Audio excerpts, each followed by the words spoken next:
ഒരു റെസ്റ്റോറൻറ്റിൽ പോയാൽ നമ്മൾ ഫ്രൈഡ് റൈസിനൊപ്പം ആദ്യം ഓർഡർ ചെയ്യാൻ നമ്മുടെ മനസ്സിൽ വരുന്ന കറിയാണ് ഗോബി മഞ്ചൂരിയൻ. നമുക്കത് വീട്ടിലെങ്ങനെ ഉണ്ടാക്കാമെന്ന് ട്രൈ ചെയ്ത് നോക്കാം. അതിനുവേണ്ടി കോളിഫ്ലവർ മഞ്ഞൾപ്പൊടിയും ഉപ്പും ചേർത്ത് ഒന്ന് ചൂടാക്കി അത് വെള്ളം പോവാൻ മാറ്റി വയ്ക്കുക. അതിനുശേഷം അതിനകത്തേക്ക് കുരുമുളക് പൊടിയും കോൺഫ്ലോറും കൂടി ആഡ് ചെയ്ത് നന്നായി ഇളക്കി വയ്ക്കുക. അത് ഒരു അരമണിക്കൂറെങ്കിലും നമ്മളത് മാറ്റി വയ്ക്കുക. അതിനുശേഷം നമ്മളത് വറുത്ത് കോരി മാറ്റുക.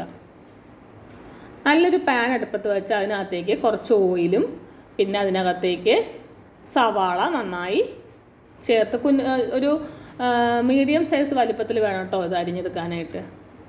അതിനകത്തേക്ക് കുറച്ച് ഇഞ്ചി വെളുത്തുള്ളി പേസ്റ്റ് ആഡ് ചെയ്യുക. അതിനുശേഷം മല്ലിയിലയുടെ തണ്ടുണ്ടെങ്കിൽ അത് ആഡ് ചെയ്യുക. ക്യാപ്സിക്കവും ആഡ് ചെയ്യുക. എല്ലാം ഏകദേശം ഒരേ വലിപ്പത്തിലായിരിക്കണം ആഡ് ചെയ്യുന്നത്. അതിനകത്തേക്ക് കുറച്ച് കാശ്മീരി മുളക് പൊടി ആഡ് ചെയ്യുക. സോയാ സോസും ടൊമാറ്റോ സോസും കുറച്ച് ആഡ് ചെയ്യണം. സോസാണല്ലോ ഇതിനകത്തെ മെയിൻ ഇൻഗ്രീഡിയൻറ്റ്. അതിനുശേഷം നമ്മൾ കുറച്ച് കോൺഫ്ലോർ ഒരു വെള്ളത്തിൽ കലക്കി മിക്സ് ചെയ്ത് വച്ചിരിക്കണം. അത് ഇതിനകത്തേക്ക് ആഡ് ചെയ്ത് കൊടുക്കുക. ഒരു തിക്നെസ് കിട്ടാൻ വേണ്ടിയിട്ടാണ് നമ്മളിത് ആഡ് ചെയ്യുന്നത്. അതൊന്നെല്ലാം കൂടി യോജിച്ച് വന്നു കഴിയുമ്പോൾ അതിനകത്തേക്ക് കുറച്ച് വെള്ളം, നമുക്ക് ആവശ്യമുള്ള വെള്ളം ആഡ് ചെയ്യുക. അത് തിളച്ച് വരുമ്പോൾ നമ്മൾ നേരത്തെ വറുത്ത് വച്ചിരിക്കുന്ന കോളിഫ്ലവർ ഇതിനകത്തേക്ക് ചേർത്ത് കൊടുക്കുക. കോളിഫ്ലവറും ഈ മസാലയും എല്ലാം കൂടി യോജിച്ച് നല്ല സെറ്റായി വരണം.